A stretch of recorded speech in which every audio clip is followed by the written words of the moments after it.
नमस्कार, मैं हूं रविंद्र जैन और आप देखना शुरू कर चुके हैं सबकी खबर। इस समय मध्य प्रदेश की चर्चा पूरे देश में है।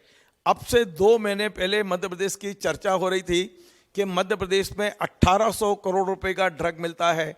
जगह जगह ड्रग की सप्लाई हो रही थी और मध्य प्रदेश ड्रग प्रदेश के रूप में जानने लगा था। लेकिन अब मध्य प्रदेश की चर्चा हो रही है कि मध्य प्रदेश में जगह जगह सोना मिल रहा है, चांदी मिल रहे हैं, हीरे जवाहरात मिल रहे हैं, करोड़ों रुपए नगद मिल रहे हैं और ये मिल रहे हैं छापों के दौरान। आज हमारे साथ मध्य प्रदेश विधानसभा में उप नेता प्रतिपक्ष हेमंत कटारे जी हैं। कल हेमंत कटारे जी ने पत्रकार वार्ता करके जो आरोप लगाए हैं वे बेहद संगीन और बेहद मतलब इतने संगीन आरोप हैं कि मध्य प्रदेश के मुख्य सचिव जो रहे हैं इकबाल सिंह बैंस, उन्हें पूरी तरह कटघरे में खड़ा कर दिया है। हम हेमंत कटारे जी से आज जानने की कोशिश कर रहे हैं कि उनके पास क्या जानकारी हैं, क्या वाकई मध्य प्रदेश परिवहन विभाग, जो मुख्यमंत्री जी ये दावा कर रहे हैं, सरकार दावा कर रही है कि अब सारे चेक पोस्ट बंद कर दिए गए हैं, 0% भ्रष्टाचार, यानी कि भ्रष्टाचार बिल्कुल नहीं है। ऐसे में क्या आज भी परिवहन में भ्रष्टाचार हो रहा है?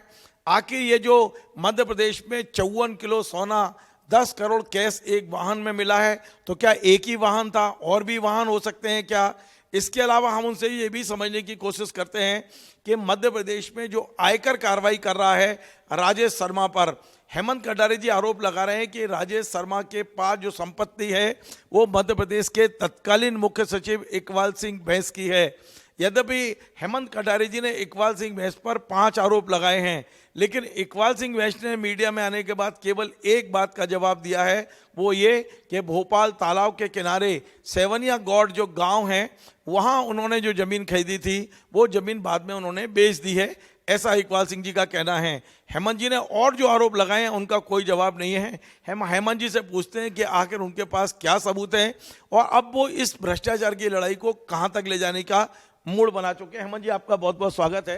हेमंत जी, कल आपने बहुत गंभीर आरोप लगाए हैं और मध्य प्रदेश के ऐसे मुख्य सचिव पे लगाए हैं जो खुद तो कहते ही हैं कि मैं ईमानदार हूं, और उन्होंने छवि भी ऐसे बना के रखी थी अपनी छवि कि बेहद ईमानदार मुख्य सचिव हैं। कल उन्होंने आपके प्रश्नों के जवाब में केवल एक दिया है कि 2011 में उन्होंने जो जमीन खरीदी थी, जिसके दस्तावेज कल आपने पीसीसी में लहरा कर दिखाए थे, उनका कहना है कि उन्होंने 2012 में बेच दी। इसके अलावा उनका कोई लेना देना नहीं है। क्या लगता है कि राजेश शर्मा पर जो संपत्तियां हैं, जो आप आरोप लगा रहे हैं, क्या जानकारियां हैं आपके पास? देखिए, इसमें लगभग आपकी हर बात से मैं सहमत हूँ, सिर्फ एक बात को हटा करके कि इकबाल सिंह बैंस एक ईमानदार अधिकारी है। बाकी मैं आपकी सारी बात से सहमत हूँ। और मैं समझता हूँ मध्य प्रदेश में जितनी जानकारी आपके पास रहती है, बहुत कम पत्रकारों के पास इतनी जानकारी रहती है। आप भले ही मेरे मुंह से सुनना चाह रहे हो, सत्यता आप भी जानते हैं कि जो अपने आप को सबसे ईमानदार कहने वाले अधिकारी हैं, वास्तविकता में जो जितनी भी ये रेड पड़ रही हैं, इन सब का सृजन कह लें, जो जनक हुए ये सारे जो प्रोडक्ट्स आए, ये भ्रष्टाचार जो आज बड़े बड़े नाम बन गए हैं, ये इकबाल सिंह बैंस के ही कार्यकाल में आए। शुरुआत तब हुई और उजागर अभी हुआ उनके जाने के बाद, क्योंकि तब तक तो किसी की दम ही नहीं थी कि इनको हाथ लगा ले। चीफ सेक्रेटरी हैं आखिर। तो अब बात आ जाती है आरोपों की। तो एक चीज़ मुझे लगता है कि जैसे मैंने कई आरोप लगाए इकबाल सिंह जी के ऊपर और तथ्यात्मक रूप से लगाए, कागज़ भी दिए, उनने सिर्फ एक आरोप का जवाब दिया, एक का भी नहीं बोलूँगा, आधे आरोप का जवाब दिया है। मतलब शायद ये मान ले बाकी सारे मेरे आरोप तो शायद वो स्वीकार कर रहे हैं, इसका अर्थ ये भी निकाला जा सकता है। और जिस आरोप का जवाब दिया पहले, उस पर मैं थोड़े से और काउंटर क्वेश्चन कर लेता हूँ और फिर बाकी चीज़ों पर आ जाता हूँ। तो उन्होंने ये तो स्वीकार कर लिया कि रजिस्ट्री थी, अच्छी बात है, 1 साल में बेच दी। मैं तो ये कह ही नहीं रहा कि आज भी है, ये तो मैंने कभी कहा भी नहीं कि आज भी है। मैंने कहा उनने उधर खरीदी थी, तो ये स्वीकार हो गया, मेरा आरोप सही है कुल मिला के।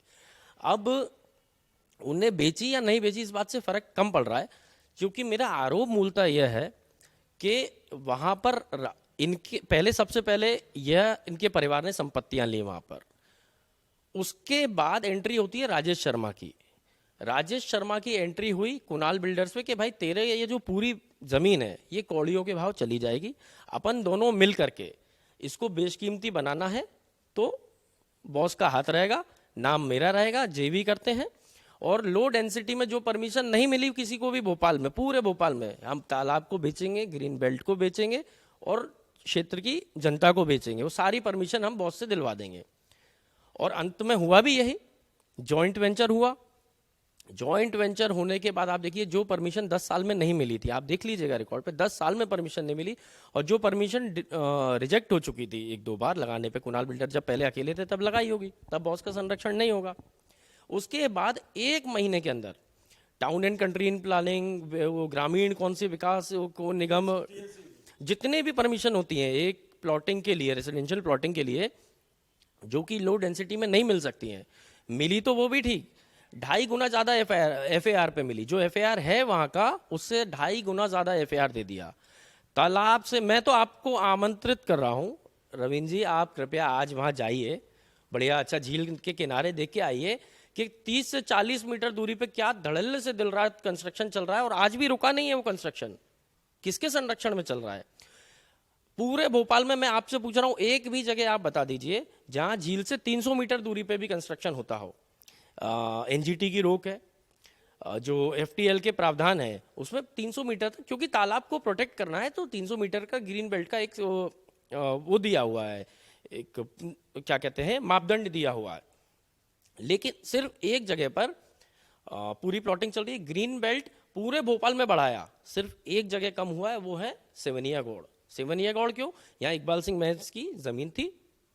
तो मेरा आरोप जो है वो घुमाने की भले ही कोशिश कर ले, लेकिन ठीक है आईएएस होते हैं, मैं ये नहीं कहता दिमाग होता है, लेकिन सिर्फ उन्हीं में दिमाग नहीं होता, दिमाग हमारे पास भी होगा, ईश्वर ने सबको थोड़ा थोड़ा दिमाग दिया है।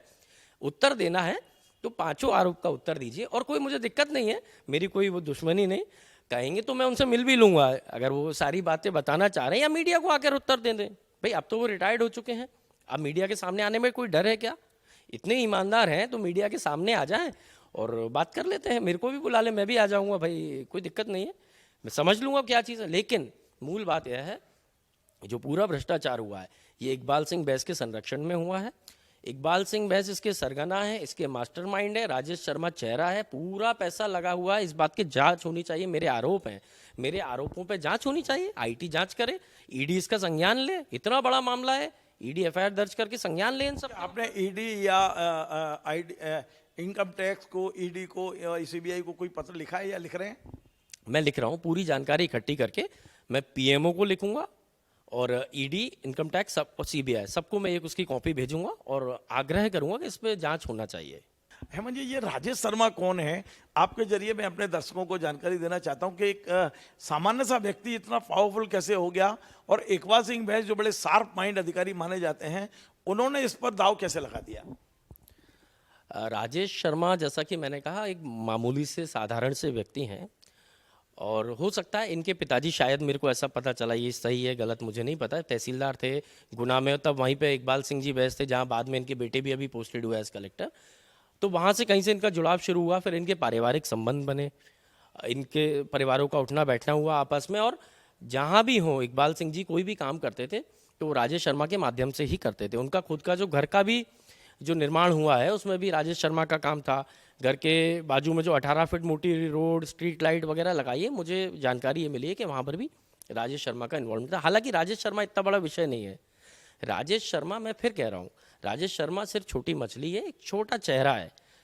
विषय ये है कि इकबाल सिंह बैस का इनको जो इतना प्रेम था, इतना संरक्षण था, इसको इतना बड़ा बना दिया, और पूरा जो काला धन था वो इसके नाम से इन्वेस्ट की। नहीं तो इसके पास कहाँ से इतनी संपत्ति आ जाएगी? सीधी अधिकारी खुद के नाम तो ले नहीं सकता, परिवार के नाम भी नहीं ले सकता, तो ऐसे नाम ढूंढ लिए उनने। और अगर इकबाल सिंह बैस की सर्च हो जाए पूरी, तो ऐसे कम से कम 100-150 राजेश शर्मा मध्य प्रदेश में निकल आएंगे। हेमंत जी, आपकी कल की पत्रकार वार्ता का एक दूसरा विषय था सौरभ शर्मा और परिवहन विभाग। मध्य प्रदेश के मुख्यमंत्री और परिवहन मंत्री और मध्य प्रदेश की सरकार का दावा है कि उन्होंने इस भ्रष्टाचार को मिटाने के लिए सारे चेक पोस्ट बंद कर दिए, और आप कह रहे हैं कि आज भी परिवहन में भ्रष्टाचार हो रहा है। आपने मौजूदा परिवहन मंत्री पे भी कुछ आरोप लगा दिए हैं, पूर्व मुख्य परिवहन मंत्रियों पे भी लगाए हैं, तो ये मामला क्या है ये जानना चाहता हूं। और दूसरा, जब लोकायुक्त 19 तारीख को सौरभ शर्मा के यहाँ रेड कर चुकी थी, तो 19 तारीख की दोपहर में ये गाड़ी भोपाल में कैसे घूमती है? आपके प्रश्न में उत्तर भी छुपा हुआ है। अच्छा, जो आपने बात प्रश्न पूछा वो बहुत गंभीर है, ये आरोप है, और मैं भी समझता हूँ इसकी जांच होनी चाहिए। अब सरकार अपनी वाहवाही पीट ले, लेकिन प्रश्न यह है कि सौरभ शर्मा वर्तमान में भी कम से कम 2-4 नाके अभी भी ये चला रहे थे मेरी जानकारी अनुसार। एक कोई हेमंत जाटव करके है, एक और व्यक्ति है, मैं अभी नाम भूल रहा हूँ। कल मैंने गौरव शर्मा बोला है आपने। गौरव शर्मा, हाँ गौरव शर्मा, आपकी प्रेस नोट में पढ़ा है मैंने। बिल्कुल मैंने प्रेस नोट में दिया और वापस आपके सामने दोहरा रहा हूँ कि ये लोग भी जो हैं अभी ऑपरेट कर रहे हैं। और जो जानकारी थी कि सौरभ शर्मा ही इन्हीं के माध्यम से ऑपरेट कर रहे थे, तो वो व्यवस्था वर्तमान में भी चल रही थी। अब सरकार इसमें वाहवाही किस बात की लूट रही है, मेरे को समझ नहीं आ रहा कि एक व्यक्ति साधारण आरक्षण 6.5 वर्ष की नौकरी से वीआरएस ले लेता, इतना पैसा कमा लेता है कि उसको इंडिया छोटा पड़ रहा था, वो दुबई जा जाके सोने के बिस्किट बना बना के छोड़ के आ रहा है। तो इसमें सरकार की मैं समझ नहीं पा रहा, प्रशंसा कैसे मैं ढूंढ पाऊं। परंतु 21 साल से सरकार है बीजेपी की, 1 वर्ष कांग्रेस का हटा दे तो ये जो सारा भ्रष्टाचार है, ये चाहे पूर्व मंत्री हो, मैंने फिर कहा चाहे वर्तमान मंत्री हो, इन सब लोगों की मिली भगत से पनपा। और सरगना इसके थे इकबाल सिंह बैस, उस समय शुरू हुआ ये सारी चीजें। तो ये होते होते वो इतना व्यापक हो गया, अगर सरकार थोड़ी भी नजर रखती तो क्या मजाल, एक आरक्षक वो आरटीआई के सारे ट्रांसफर करवा देता था बैठ के। आप खुद बताइए किसके संरक्षण से होता था। तो ये कहना गलत है, सच सामने आ गया है। अब मेरा तो उल्टा सरकार से ये मांग है कि ये घोटाला कम से कम है 20,000 करोड़ का, कम से कम। मैं आपको जिम्मेदारी से कह रहा हूँ, इकबाल सिंह बैंस, ये जो मंत्री हैं सारे, इन सब के यहाँ सर्च, इनके स्टाफ, इन सब की कॉल रिकॉर्डिंग और थोड़ी सर्च इनकी भी हो जाए। आप नोट कर लेना, ये फिगर नीचे नहीं जाएगा, इसके ऊपर जाएगा। आपने सोशल मीडिया पे मुख्यमंत्री, मुख्य सचिव और डीजी को टैग किया है और कहा है कि भोपाल के 18-19 दिसंबर के पूरे सीसीटीवी फुटेज को संग्रहित करें क्योंकि वो गाड़ी का मूवमेंट हुआ है। उस संबंध में जानना चाहता हूं कि आपके पास क्या जानकारी है और किस आधार पर आपने ये तीनों अधिकारियों को इस बात का एक आग्रह किया है। यह आग्रह मैंने इसलिए किया है क्योंकि मुझे जो जानकारी, इसमें बहुत बड़े बड़े लोग हैं, बहुत बड़े बड़े लोग कि सरकार हिल जाएगी, गिर भी सकती है। तो वो इतने बड़े लोग हैं कि वो चाहेंगे तो इनको हाल डिलीट करवा सकते हैं सीसीटीवी फुटेजेस को। तो मैंने मांग करी है कि इनको या तो सार्वजनिक करें, यदि सार्वजनिक नहीं कर सकते तो इनको सुरक्षित रखें, इनकम टैक्स को और हाईकोर्ट को देना चाहिए, और नहीं देंगे तो फिर मैं कोर्ट चले जाऊंगा। इनको सुरक्षित रखना चाहिए। साथ ही में जो इनकम टैक्स और लोकायुक्त के द्वारा जो कार्रवाई गाड़ी से जब्ती की गई, उसका भी पूरा फुटेज जारी करें कि वाकई इतने ही बिस्किट थे और तो नहीं थे, क्या वाकई एक ही गाड़ी थी और तो नहीं थी, वो लैंड किसका था जहां पे गाड़ी खड़ी थी, ऐसे थोड़ी गाड़ी जाके खड़ी हो गई, किसी का वो लैंड था। तो वो सारी चीजें सार्वजनिक होनी चाहिए। ये आवश्यक तथ्य है, इनको मेरे को आशंका है डिलीट किए जा सकते हैं। इसलिए मैंने आग्रह किया है मुख्यमंत्री जी, चीफ सेक्रेटरी, डीजीपी से कि इनको सुरक्षित किया जाना चाहिए। महत्वपूर्ण जो कड़ी है जांच में, क्योंकि ये तो बहुत छोटी मछली थी, असली जांच के क्लू तक पहुंचने की, बड़े मगरमच्छों को पकड़ने के लिए ये सारे साक्ष्य बहुत महत्वपूर्ण है। दो छोटे छोटे सवाल और हैं। एक सवाल ये, आप लगातार इकबाल सिंह बैंस पे चोट कर रहे हैं, निशाना साध रहे हैं, आरोप लगा रहे हैं। यदि उन्होंने आपको मानहानि का नोटिस दिया तो क्या आप इसके लिए तैयार हैं मानसिक रूप से? क्योंकि मैं देखता हूं कि तमाम अधिकारी, पत्रकार हों, नेता हों, मानहानि का नोटिस देकर दबाने की कोशिश करते हैं मामले को। नहीं, मान जिसका होगा वो मानहानि का नोटिस देगा, मैं नहीं समझता। ठीक है, अपनी छाती ठोक के कहना ईमानदार हैं, ये सब बातें तो मेरे को लगता है बेकार की बातें हैं। ये तो आप मानसिक रूप से तैयार हैं? मैं तो 24 घंटे राजनीति में जब उतरा तो हर तरीके से तैयार हूं, और अगर वो देते हैं, आपके चैनल के माध्यम से कह रहा हूं, मैं इंतजार करूंगा, तुरंत ही मैं उनको कुछ बढ़िया और कागज दूंगा, तुरंत ही, ज्यादा टाइम नहीं लगाऊंगा, और ऐसे ऐसे कागज दूंगा कि वो जीवन में याद करेंगे कि हाँ किसी से पाला पड़ा था। अहमद भाई, एक आखिरी सवाल, और ये बहुत महत्वपूर्ण है, क्योंकि मध्य प्रदेश में कमलनाथ जी की सरकार के समय एक हनी ट्रैप हुआ था। उस हनी ट्रैप को जिस तरह से दबा दिया गया, खत्म कर दिया गया, पता सबको है कि किसकी सीढ़ियां हैं, पर बोल कोई नहीं रहा, सबूत किसी के पास नहीं है। क्या ये जो इनकम टैक्स की रेट और ये जो लोकायुक्त की रेट है, इतना बड़ा ये जो सोना चांदी और ये सब पकड़ा गया है, ये भी हनी ट्रैप की तरह दब जाएगा या ये अपने अंजाम तक पहुंचेगा? निश्चित ही ये बात सही है कि हनी ट्रैप का मामला सामने आना चाहिए था, क्योंकि जानकारी ये थी बहुत सारे लोगों के उसमें वीडियोस थे। तो वो वीडियो महत्वपूर्ण नहीं है। देखिए, किसी के चरित्र पे मैं प्रश्न नहीं उठा रहा, वीडियो से महत्वपूर्ण यह है कि उन वीडियो की आड़ में क्या क्या भ्रष्टाचार हुआ, वो आना ज्यादा। वीडियो एक बार ना भी आए, लेकिन कौन कौन व्यक्ति इस वीडियो से ब्लैकमेल होकर क्या क्या गलत काम में लिप्त, वो गलत काम और उसकी रिकवरी होनी चाहिए। ये मेरा आग्रह है सरकार से, और इस बारे में मैं सरकार को एक बार स्मरण पत्र भी भेजूंगा कि इसका सच सामने लाना चाहिए। आपने अच्छा प्रश्न पूछा है, और पूरे ये जो इनकम टैक्स की रेड है इसका भी सच सामने लाना चाहिए, क्योंकि काला धन तो लाई नहीं बीजेपी जो कह रही थी वायदा, पीला धन लेके आ गई सोने के बिस्किट के रूप में। अब देखिए रविंद्र जी क्या कल्चर आ गया मध्य प्रदेश में। अब देखिए अभी तक मशीनें आती थी नोट गिनने के लिए, ये तो हमने सुना था रेड में, ये पहली बार मध्य प्रदेश में हुआ है कि तराजू आ रहे हैं सोना चांदी तोल के ले जाने के लिए। मतलब ये नया कल्चर आ गया है, ये उभरता हुआ मध्य प्रदेश है। और मैं समझता हूँ ये अच्छी बात तो नहीं है, चलो मैं इसको मजाक के रूप में कह रहा हूँ, लेकिन वास्तविकता ये है कि हम सबको जो है ये प्रदेश को कलंकित करने वाली बात है। और इस पर जितनी गंभीरता से जितने विस्तार से जांचो। और जो मैं फिर कह रहा हूँ, मेरी आखिरी मांग यही है कि ये आरक्षक बहुत छोटे लोग हैं, राजेश शर्मा, सौरभ शर्मा, चेतन शुक्ला, ये सब बहुत छोटे लोग हैं। जो इसके पीछे के मगरमच्छ हैं उन सब का सच सामने आएगा, तभी दूध का दूध और पानी का पानी होगा। बहुत बहुत धन्यवाद।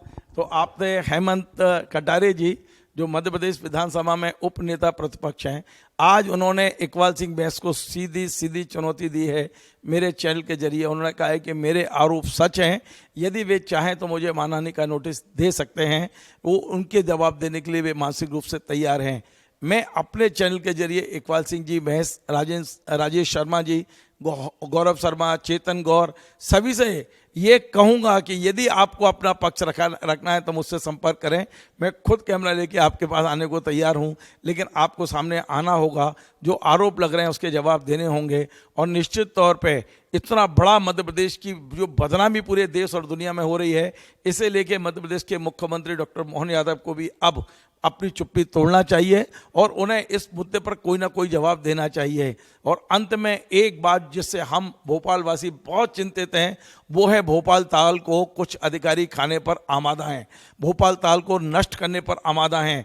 भोपाल ताल को बचाने की जिम्मेदारी भोपाल के 25 लाख नागरिकों की है। हम सबको खड़ा होना होगा। और जो भोपाल तालाब के किनारे जो कॉलोनियाँ बन रही हैं, इसके लिए एक बहुत बड़ा जन अभियान चलाने की ज़रूरत है। चाहे कोई कितना भी बड़ा पैसे वाला हो, प्रभावी हो, नेता हो, अभिनेता हो, अधिकारी हो या कोई भूमाफिया हो, इन सब से भोपाल ताल को अब बचाने की ज़रूरत है। तो भोपाल के नागरिकों को खड़ा होना होगा। आपको हमारा कार्यक्रम पसंद आए तो आप इसे शेयर करें, लाइक करें, कमेंट करें और आपसे बार बार निवेदन है हमारे इस चैनल को सब्सक्राइब अवश्य करें। धन्यवाद।